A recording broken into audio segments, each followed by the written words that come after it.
en la sommeliería, así se llama.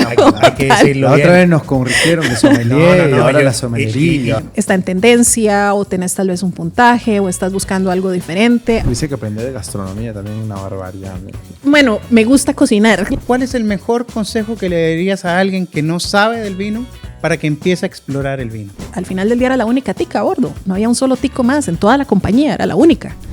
Mira, yo creo que uno de los lugares más sorprendentes a nivel de vino para mí ha sido...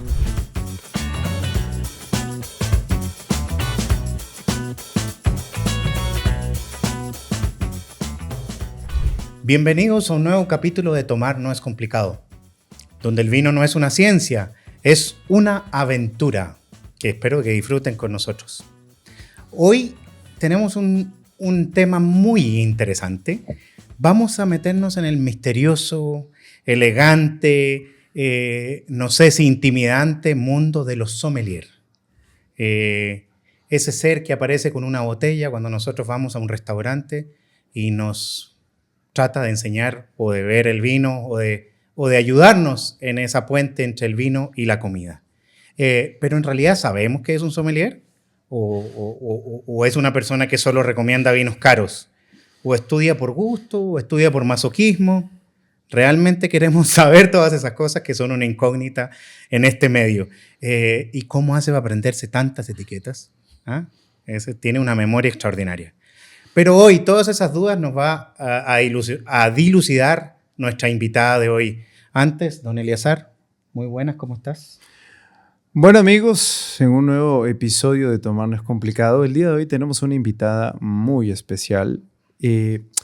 Por ahí me habían contado de que se le considera una de las mejores del país o quizás la mejor profesional en esta rama en la sommelería del país por un asunto de experiencia y de años. Así que estoy muy entusiasmado, espero aprender mucho, preguntar mucho, molestar mucho y disfrutar mucho este nuevo episodio.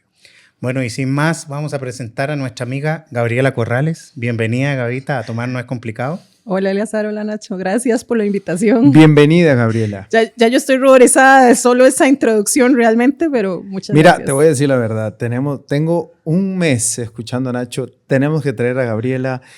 Es una persona no solamente súper preparada, sino súper especial. La conozco muchos años. La trayectoria de ella es impecable aquí y allá. Entonces, hay cierto entusiasmo y hay bastante entusiasmo por escucharte, por conocerte un poco más, no solamente reaccionar a preguntas frías, sino conocerte un poco más, saber de tu experiencia, ¿verdad? Uh-huh. Y de lo que Nacho me ha contado tanto, que te considera una profesional a carta cabal y bueno, estamos aquí para disfrutar esto. Es una crack, de verdad. Yo ya lo he dicho y lo repito miles de veces, es posiblemente una de las personas que más sabe vino en este país, sino en el podio de las que más sabe, así que por lejos. Pero Gavita, exacto. Entremos a que hable Gaby. Cuéntanos, Gavita, ¿qué es un sommelier? Bueno, pues un sommelier es un profesional que está especializado pues en todo lo que viene a ser el área de las bebidas. No es solo vino, no es solo cerveza, no es solo destilado. En realidad vemos el tema de aguas, productos gourmet, como puede ser el caviar, el cacao, el aceite de oliva, vinagre balsámico. Vas a tener también las trufas, caviar, todo lo que viene a ser ese mundo, digamos, de los gourmet, de los gourmand, está el sommelier involucrado.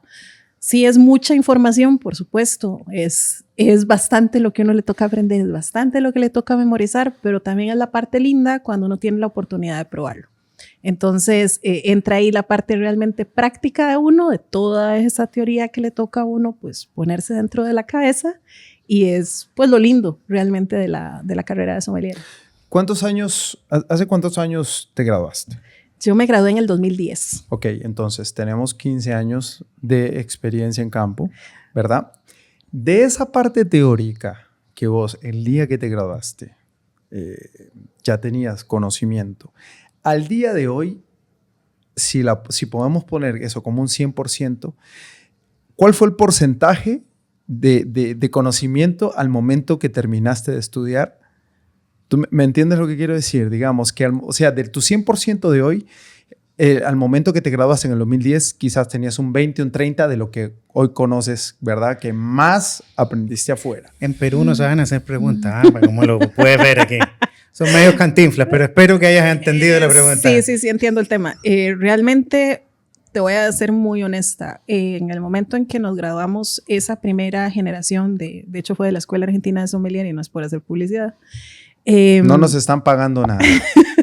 Y espero que Nacho se ponga en eso. Realmente, te comento, esa primera generación sí nos tocó muy fuerte. Era mucha materia, eran evaluaciones bastante pesadas. Y voy a ser muy honesta, el día del examen, a mí nunca se me va a olvidar que yo estudié como la loca. Estudiábamos todos los fines de semana. Fue un año que para mí fue más fuerte que cuando estaba sacando la maestría en mercadeo, que en algún momento no la terminé, y puedo decir que era mucho más pesado. Cuando termino de estudiar, y prácticamente son 2 años después que me voy fuera de Costa Rica, me meto a sacar el Core of Master Sommelier, y te puedo decir que con solo la información que yo manejaba como tal, graduada de la EAS, para mí no fue nada complicado sacar un Core of Master Sommelier en el segundo nivel, que es el de certificado. Y fue muy poco realmente lo que me tocó, digamos, como meter nuevo. Y era más que nada actualizar información de lo que tenía de aquel momento del 2010 a lo que era ya el 2012. Entonces, sí considero que tal vez de lo que pueda saber al día de hoy, yo podría decir que tal vez cuando me gradué salí con un 75-80%. ¿Ves Fácil. cómo se formula una pregunta inteligente? Ay, Ok. qué lindo, qué lindo. Sigamos, por favor. Bueno, voy a hacer una pregunta no tan inteligente, Gavita, de acuerdo a mi compañero. ¿Qué vino te gusta? ¿Qué te llevó a convertirte en sommelier? Porque es una profesión rara. Y te voy a hacer una pregunta con trampa, perdón. Porque además hay muchos sommelier, pero hay pocos sommelier. Quisiera que me explicaras eso también. Bueno, en realidad yo siempre creo que le voy a echar la culpa de haber llegado a ser sommelier a mi mamá. ¿A tu mamá? Sí, y ¿Tomaba mucho? tengo que remontarme a una historia de infancia. ¿Tu mamá tomaba mucho? No, mi mamá no tomaba mucho, pero siempre en mi familia, Costa Rica, pues nunca ha sido un país realmente de tradición vinícola. Creo que ustedes igual lo saben muy claro. Estamos hablando de años 80, cuando la cantidad de vinos que llegaban al país era muy limitada. Y les voy a decir, me hizo mucha gracia porque hace unos años estuve en Bodegas Torres y vi botellas de la época de mi abuelo, que era el que tomaba generalmente Torres, y mi tío igual. Entonces, ellos eran de tomar vino tinto. Mi mamá siempre ha sido amante del champán. Cuando yo tenía 4 años, y lo tengo muy claro porque me acuerdo que fue un 31 de diciembre, ella con su botella de Clicquot, y yo dije, quiero probar. Y me encantó con 4 años. O sea, pero estamos hablando de que si hoy en día el consumo apenas está creciendo, estamos hablando que hace 20 años, 30 años. Estaba en pañales. O sea, sí, pero ya, tenías, ya se consumía. Vienes de una familia que sí. Que ya consumía, vino, exactamente, ¿verdad? se tomaba que entendía más o menos de qué se trataba. Exactamente. Hubiéramos denunciado a tu mamá al Pania. Exactamente. Está feo eso. Bueno, en realidad así es como empieza la historia. Les voy a contar que tal vez yo tenía 9, 10 años y en mi casa siempre se manejaba un mueble de digestivos. Dentro de esos digestivos, igual yo pedía probar. O sea, nunca me dijeron, no, pruebe. Pero en esa época mi mamá tenía la costumbre de tomar siesta en la tarde y yo me robaba del mueble cosas. Hasta que un día... Definitivamente, por favor, ¿cuál es tu apellido? No. Si esta mujer llega a tener hijos, por favor. No le den a cuidar los niños a Gabriela jamás. Por favor. No, yo les enseño, prometo. No los voy a emborrachar, pero les enseño. Pero bueno, entonces la cosa es que mi mamá se da cuenta que una de esas botellas iba bajando y me hizo trampa y me la marcó, claro, una inocente, 9, 10 años. ¿Qué va a saber uno que le están marcando 9, la 10 botella? años, Dios mío. Hay que hacer el examen de hígado a esta mujer. No lo tengo bueno, eso me lo reviso. Ok, resulta entonces que yo me empiezo a robar de los licores. Mi mamá se da cuenta, obviamente le pone llave al mueble y chao la fiesta, ¿verdad? Termino el colegio, estaba indecisa qué quería estudiar y termino estudiando hotelería. Estudiando hotelería, empiezo a comprar vino, como cualquier persona que no sabe absolutamente nada, que uno tiene tal vez la idea en aquel momento de que el vino francés, el vino español, y un poco también yo creo que basada en lo que yo veía en mi época de niña. Y empiezo ya a tomar vino. Termino la carrera, hago la práctica profesional en el Intercontinental. Para esa época empieza Holterman y compañía, que fue de hecho donde conocí a Ignacio. a hacer... No vamos a tocar ese tema aún. Tema prohibido. Entonces, resulta que ellos empiezan a hacer festivales gastronómicos con el Intercontinental y era la primera semana de cada mes. Ahí empiezo a conocer un poquito más de vino. Tenía un gerente de alimentos y bebidas que era parte mexicano, parte alemán, parte español. Era aquel mix. Y tengo en algún momento, estando en la práctica, me asignan un grupo de Pfizer. Y el grupo de Pfizer pues empieza a pedir ciertos vinos, que me acuerdo perfectamente, uno de esos fue Chassagne-Montrachet, y son vinos que en aquella época pues tampoco los conocías tanto.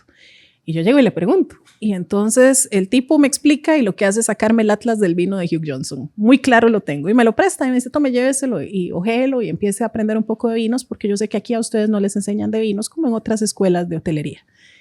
Y bueno, pasa, aprendo un poco, empiezo a llevar un poco también como de los cursos que te daban en aquel momento las distribuidoras, salgo de Intercontinental y regreso a la hotelería hasta el año 2003, que me voy a hacer preapertura para Four Seasons. Y estando en Four Seasons, casi que llevo 2 meses cuando aparece un personaje justamente de esa compañía, de Holtermann y compañía, y me ofrece trabajo y me dice, véngase a trabajar acá en una parte de mercadeo. Realmente en aquel momento, cuando estaba en Intercontinental y aún posteriormente, trabajaba directamente en la parte de mercadeo.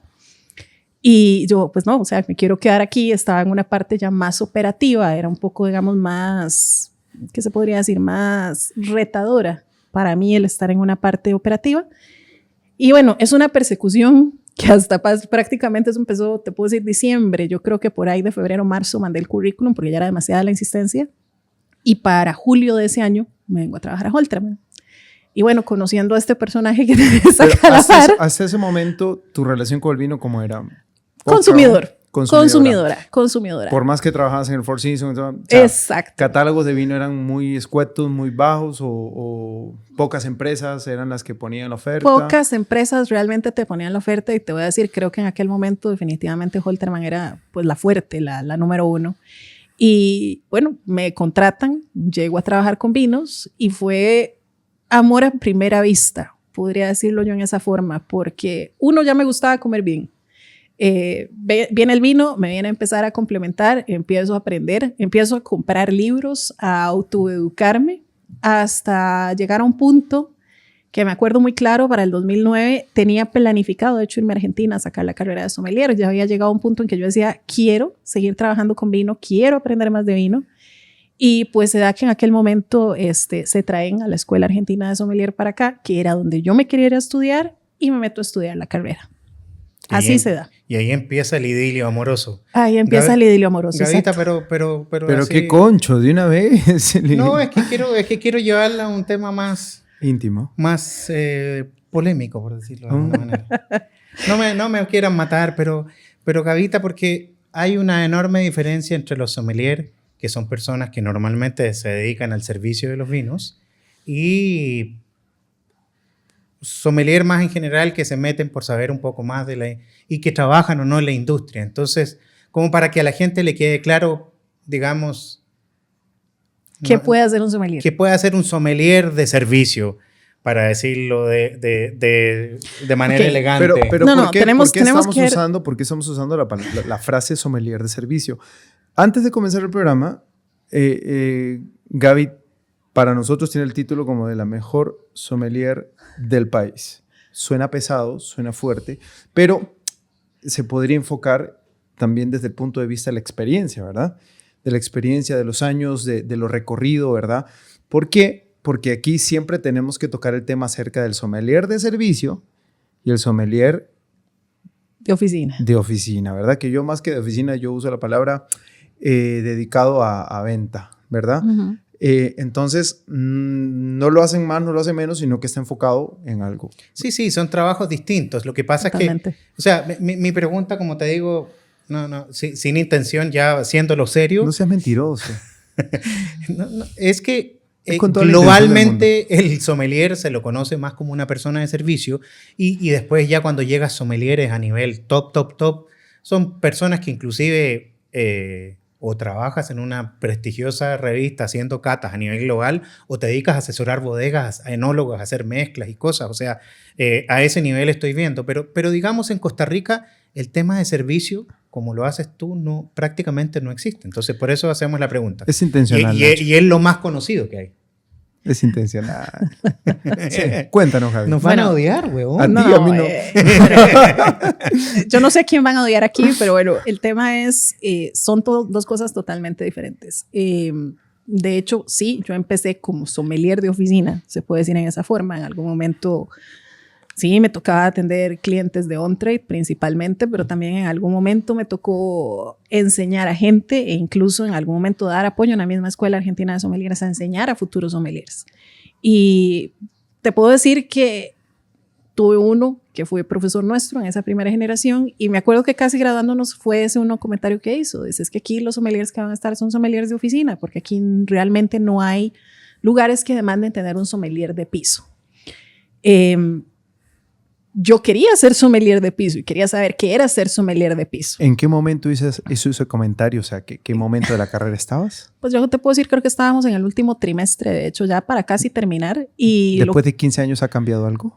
Después de 15 años ha cambiado un poco. Okay. Sí, ha cambiado un poco. Va lento. Debió haber sido un poco más rápido, a mi parecer, para el tipo para el país que somos, para la cantidad oferta, de turismo que recibimos, sí debería de haber más. Que hay, para el tipo de oferta de Eureka que hay. Exactamente. Y de ahí que, pues sí, me fui 8 años. Yo les voy a decir, el primer mes mío de trabajo fuera de Costa Rica en piso, no tenía ni un solo compañero que fuera latinoamericano, todos eran europeos. Y gente principalmente del este de Europa es gente pues mucho más fría, mucho más directa, mucho más ruda al hablar con uno. Y me acuerdo que tenía una compañera búlgara y esa compañera en algún momento llega y me dice, es que usted es muy lenta, es que usted no sabe hacer el trabajo y obviamente ¿qué vas a saber hacer el trabajo si aquí nunca tenés esa posibilidad de estar en piso como tal? En un crucero y obviamente trabajaba con una marca que en ese momento era la única 6 estrellas, que es Crystal Cruises, te demandan rapidez, te demandan conocimiento, te demandan N cantidad de cosas y un servicio al cliente que tiene que ser impecable. Entonces, la mujer esta llega y me crucifica una noche. O sea, yo dije, aquí o me pellizco o me van a bajar. Eran las únicas 2 opciones. Y yo creo que a veces, bueno, a veces no, de hecho siempre, en cualquier profesión y aún más en la sommelería, realmente uno tiene que tener la capacidad de ser humilde y aceptar cuando uno sabe, cuando uno no sabe. ¿En la qué? En la sommelería, así se llama. Hay que decirlo la bien. otra vez nos corrigieron de sommelier y ahora la sommelería. Y yo partí diciendo sommelier ahora. Ya no entiendo nada. Y es sommelier, por favor. Ok. Entonces... Perdón, ese ritmo que vos estás hablando, póngale bonito, ¿verdad? ¿Tú crees que se pueda, que la gente acá pueda aguantar ese ritmo, digamos? Mira, ¿O eso conlleva mucho tiempo de paciencia, no solamente esfuerzo, sino porque te exigen de golpe y aquí como que somos un poquito más de es complicado, es ¿verdad? complicado, pero delicado, te voy a terminar el cuento y después tomamos esa parte. Entonces, en aquel momento yo le digo a ella, ok, sea mi coach, enséñame cómo tengo que hacer las cosas. Y dicho y hecho, y nunca se me va a olvidar una bandeja rectangular inmensa con copas verticales, con copas en medio horizontales. Me pone la bandeja en los 2 brazos y me hace, tome, vaya, lave. Y un barco moviéndose y vos vas con una bandeja llena de copas, vaya, lávelas, púlalas y póngales igual el tiempo, porque uno tenía un contratiempo, tenés 2 sittings, tenés más de, te puedo decir que una noche, una estación pequeña para mí eran 78 personas que me iban a pasar para mí sola. Entonces, retomando el tema de si alguien aguantaría el ritmo aquí, sí se puede aguantar, pero tenés que irlo a vivir allá.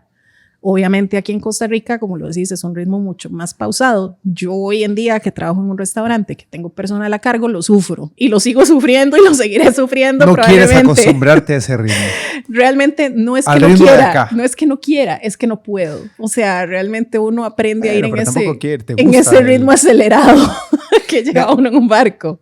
Gavita, pero entonces, un sommelier, digamos, de piso o de un restaurante o un hotel hace, no sé, la carta de vinos. ¿Qué cosas más haces en el día a día?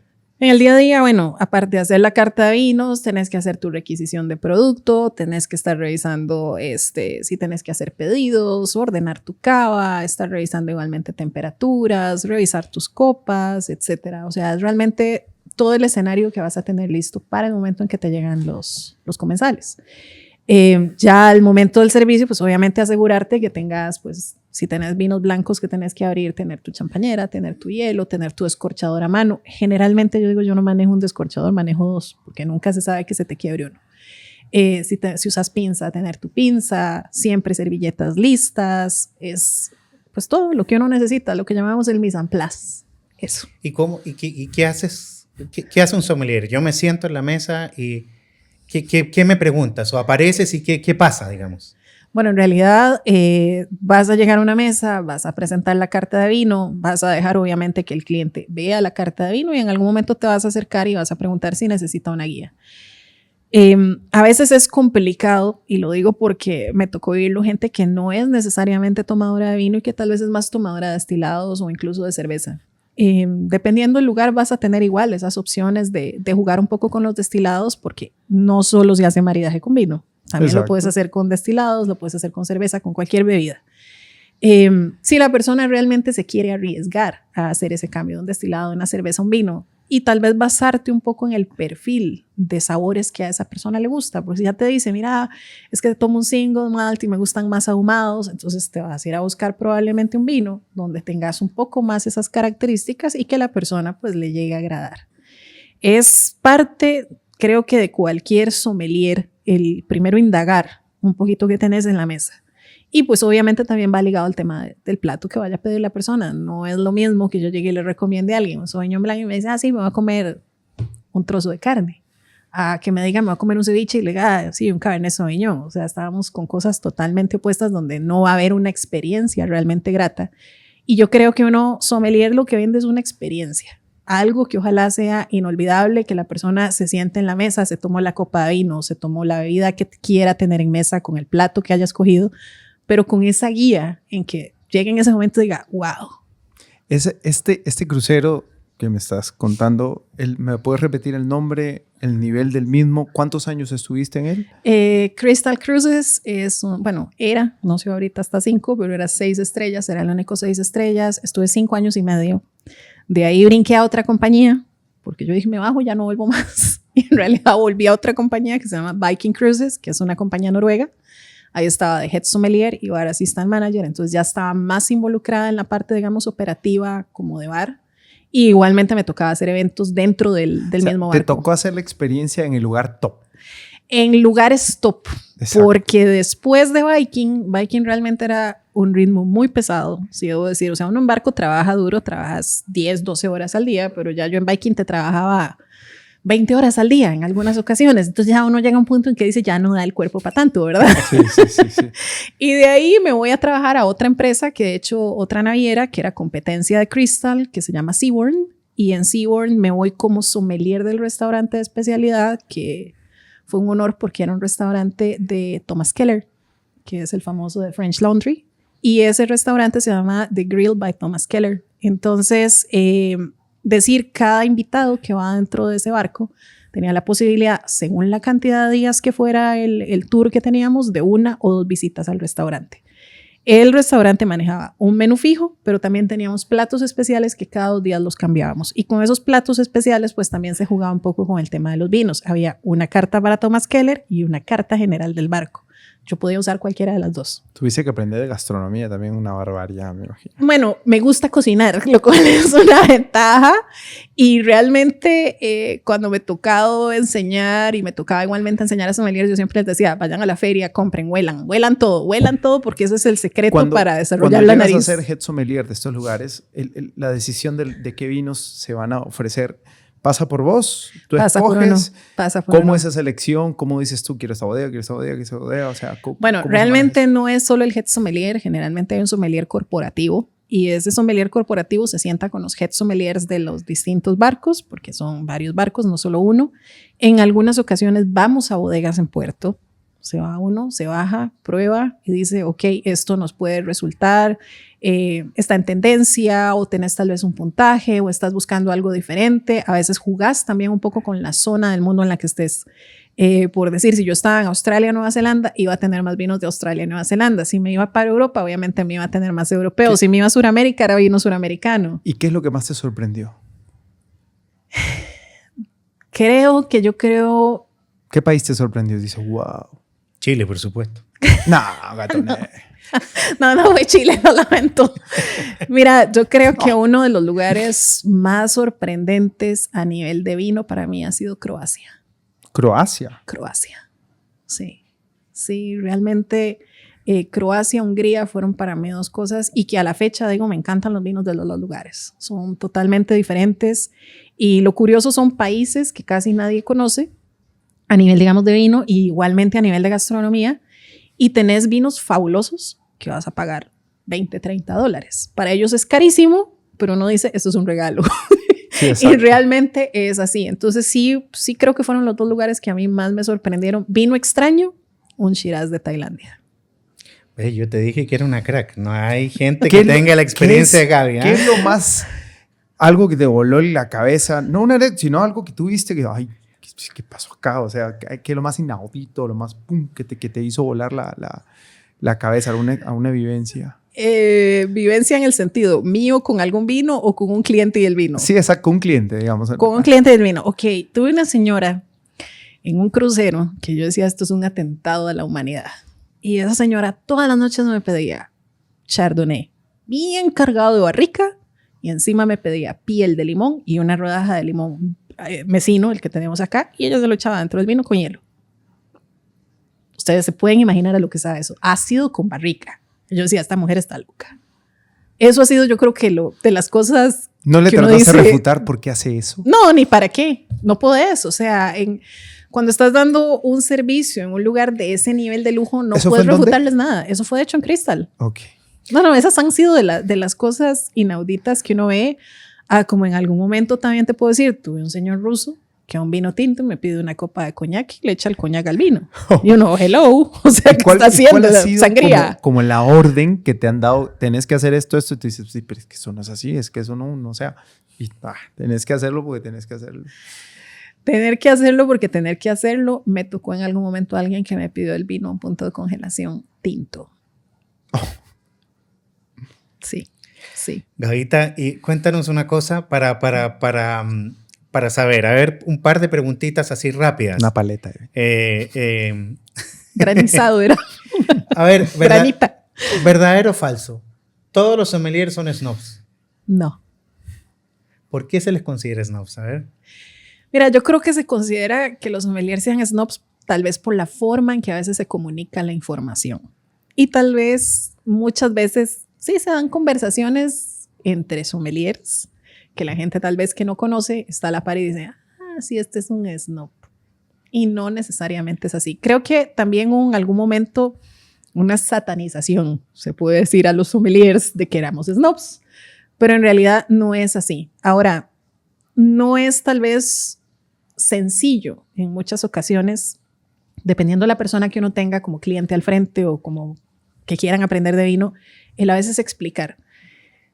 Lo da la experiencia, lo dan los años, lo da la calle, definitivamente. Eso en ninguna escuela se lo van a enseñar a alguien. Y te puedo decir, o sea, dentro de las mismas certificaciones que existen de sommelier, si uno se va hasta el Wine and Spirit Education Trust o el WSET, y se supone que esa está enfocada al tema de la comunicación, porque te lo hace un poco más sencillo. Y no se va tal vez a un tecnicismo tan alto como lo que te vas a encontrar en un Core Master Sommelier, que son dos cosas totalmente diferentes. Ay, pero ¿significa entonces que un sommelier tiene que saber todo de todo? ¿O eso es un mito también? Tiene que saber todo de todo. Y no solo saber todo de todo, para mí es un tema también de actualización. Es como cualquier profesión, y yo digo, un sommelier es como un médico, es exactamente igual. Todos los días vas a tener una etiqueta nueva, todos los días sale una región nueva. Hay una tendencia nueva. Ahora, si nos ponemos a ver si está en la tendencia hasta de los vinos naturales, vinos naranja, toda esta historia, y entonces... Lo hace más snob, creo, pero un snob hippie. Porque sí, ya tuve una especie de vivencia con ese rollo y es un snobismo, pero más hippie. ¿Me entiendes? Pero sí, cuando hablamos de snob, Nacho va enfocado a una parte y yo digo, o sea, vamos a ver, se da más en los países que no producen vino. No sé hasta qué tanto. ¿Sabes por qué? Porque me parece que como no tenemos esa oportunidad, pero lo que nos queda es eso. Es que somos los que sabemos. Es que la impresión es que de repente un sommelier te hace sentir como ignorante, ¿o no? Somos lo que sabemos, me dice. Exacto. Es que ahí va mucho al estilo de la persona. O sea, yo ahí no te puedo decir que sepan o que no sepan. Y de hecho me ha tocado estar en una mesa y tener colegas alrededor y uno se queda tal vez catando y te encontrás un vino que está defectuoso y los que están a la par ni siquiera lo sienten. Y a mí me ha pasado, yo digo, me quedo callada, no digo nada porque calladita más bonita a veces, y realmente va de la mano de la persona. O sea, uno no puede generalizar porque no toda la gente es mala, no toda la gente es buena, pero creo que va mucho en tema de experiencia. Que, digamos, ustedes me dicen que hay un país que no es productor versus un país productor. Yo creo que es lo mismo que nos pasa con el café al final del día. O sea, uno llega a países como Italia, Argentina y ustedes un café intomable. Y llegas aquí porque estás acostumbrado a tu paladar quemadísimo, de acá. sí, negro pero quemado. Exactamente. Pero por decir, tenés tal vez la posibilidad aquí de probar cafés de distintas zonas y con distintos perfiles aromáticos, de sabor, etc. Es lo mismo creo que pasa con el sommelier. Si te vas a un país productor, tu perfil de paladar, de aroma, etcétera, va a estar acostumbrado a eso. ¿Y la arrogancia? Bueno, la arrogancia, eso viene por todo lado. Productor o no productor es lo mismo. ¿Se da mucha arrogancia aquí en Costa Rica? Mira... No me preguntes por la experiencia mía porque yo no vivo del mundo del vino. Hago eventos, nada más, pero no he trabajado en este submundo de la sommelería o del servicio o del sommelier de oficina, ¿verdad? Pero se da mucho la arrogancia. Mira, yo no puedo decir sí o no porque no me ha tocado que me atienda ninguno. Se está quitando el tiro, Nacho. Sí. No estoy quitando el tiro. Mójese, Gavita, mójese un poquito, mójese un poquito. Quitando el tiro. No, yo no me estoy quitando el tiro. Yo no puedo decir, a mí ninguno me ha atendido, no puedo decir absolutamente nada. No estoy preguntando por aparte, estoy preguntando, ¿se da la arrogancia? No. Seamos claros en una cosa. Aparte, yo sé que para muchos yo soy el terror de la comarca. Justamente porque saben que ya he estado afuera, que uno sigue siempre estudiando, que sigue preparándose, etcétera. Y me pasó de hecho algo muy curioso hace 2 semanas. Estaba en un viaje y tenía un sommelier colombiano. Estábamos en la última cena, de hecho, del viaje en un restaurante en Florencia. El parce, sí. No. En Florencia, y teníamos una persona en la mesa que casualmente era alérgica al Pinot Noir. Bueno, la persona que nos estaba llevando a la mesa era una muchacha, de hecho, de Mongolia. La muchacha obviamente no sabía absolutamente nada de vinos. ¿Cómo puede ser alérgica? O sea, bueno, hay ideas de ese tipo. El vino gente es que el dice, vino, mira, las alergias, hay alergias hasta uno mismo, yo creo ya hoy en día. Pero bueno, resulta ser que complejo. este señor llega y le pregunta a la chica, ¿este vino tiene Pinot Noir? Era un Chianti clásico reserva, galonero. Y la mujer le dice, sí, tiene Pinot Noir. Y el tipo se pide otra copa porque el vino tenía Pinot Noir. Y el sommelier que está a la par mía me dice, sí, es que veo la botella y le digo, es un galonero, esto no puede tener Pinot Noir. Que sí tiene Pinot Noir, que no tiene Pinot Noir. Y entramos en aquella discusión al punto de que yo llego y le saco la página de la denominación con el galonero y le digo, vea las uvas que están permitidas, esto no lleva Pinot Noir. ¿De dónde saca usted que esto lleva Pinot Noir? O sea, no hay ninguna actualización de esta denominación. Y fue tal el punto que a este otro, que era el supuestamente alérgico, le enseño igualmente, me dice, pero es que en mi vino dice. Y le digo yo, pecado capital. O sea, usted a mí sommelier me dice vino y es mentarme a Satanás, literalmente. Y te digo, ¿es un mal necesario? No es un mal necesario. No realmente es necesario, no es necesario. Pero es un mal. Pero es un mal. Okay. Y un mal muy mal para el día de hoy, para cualquier sommelier. Oigan, Mira, chicos, yo voy a tener que hacer, yo voy a tener que hacer el moderador pesado, pero necesito hacerte una última pregunta porque ya vamos a ir terminando el episodio y te vamos a tener que invitar porque nos faltó en esto, Gavita, el próximo. Pero quiero un último consejo porque estamos en Tomar No es Complicado. Entonces, como sommelier, con toda la experiencia que tienes y el bagaje que tienes, ¿cuál es el mejor consejo que le darías a alguien que no sabe del vino para que empiece a explorar el vino? ¿Ves qué lindas preguntas que hago? También, ¿ah? Preciosa.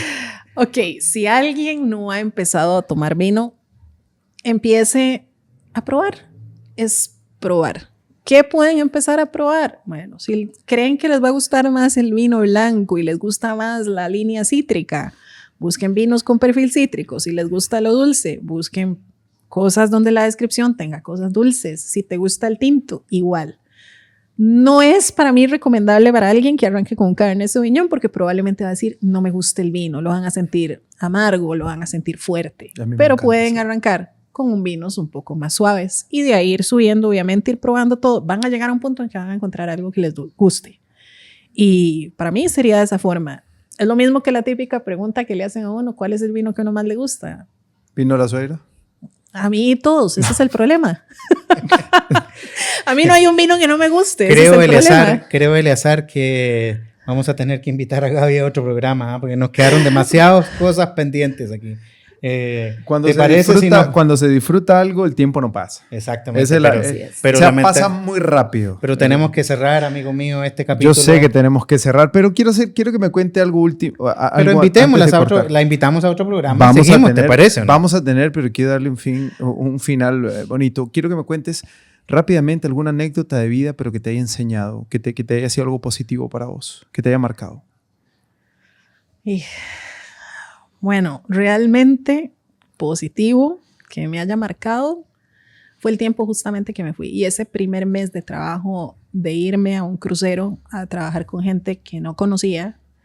Y también un factor ahí que para mí fue un poco de presión, puedo decir, durante esos 5 años y medio. Y fue que un familiar mío, un primo, fue en algún momento el Shore Excursion Manager, que es la parte, digamos, que en las excursiones, y tuvo un trabajo impecable. Entonces había una expectativa de parte de la gente que tenía, de directores, de gerentes sobre mí. Y obviamente, aparte de ese compromiso y de esa imagen que había que dejar en alto, porque al final del día era la única tica a bordo, no había un solo tico más en toda la compañía, era la única. Y llegar vos a estar con eso te enseña a tener disciplina y a querer seguir surgiendo. Entonces, para mí, aunque fue un mes muy difícil, fue algo que me marcó en forma positiva. ¿Y alguna persona que te acuerdes que diga, esta persona fue... que no la has vuelto a ver, pero quizás te marcó? Esta chica de Bulgaria que se llama Cremena. Cremena para mí fue, y hasta el último de los días fuimos inseparables. Ella se retiró primero que yo de la compañía y yo seguí. ¿No la volviste a ver? Mira, no la volví a ver. Sé que ahora trabaja en Francia, pero de hecho hace poco estuve en Francia y tampoco la logré ver. Cremena, yo no hablo búlgaro. No, mentira. Sí, pero te puedo decir que sí, a pesar de que al comienzo fue duro, pero al final del día fue la que yo digo me terminó enseñando, me terminó entrenando, y cómicamente cuando nosotros terminábamos servicio siempre nos estábamos tomando algo. A mí nunca se me va a olvidar porque ella era amante del Jim Beam y yo en aquella época no era amante del Jim Beam porque nunca he sido así como amante del whisky o del bourbon, y lo mío era vodka. Entonces siempre era el vodka de ella y ella, o sea, ella el Jim Beam y yo con vodka. Así terminábamos la noche. Bueno, Gavita, yo te quiero dar las gracias. Dejo el compromiso en esta mesa de que nos vas a tener que acompañar otra vez porque quedaron demasiadas cosas pendientes. Claro. Siempre es muy interesante conocer no solamente a personas que puedan enseñarnos, sino vidas que también hayan tenido esta trayectoria, sobre todo en esto que nos apasiona, que es el vino. Así que agradecemos mucho tu visita, Gabriela, y esperamos que ustedes hayan disfrutado este episodio. No va a ser el primero con Gaby, así que estén atentos porque un próximo episodio también nos va a estar acompañando aquí en Tomar No Es Complicado. Nos vemos la próxima. Muchas gracias.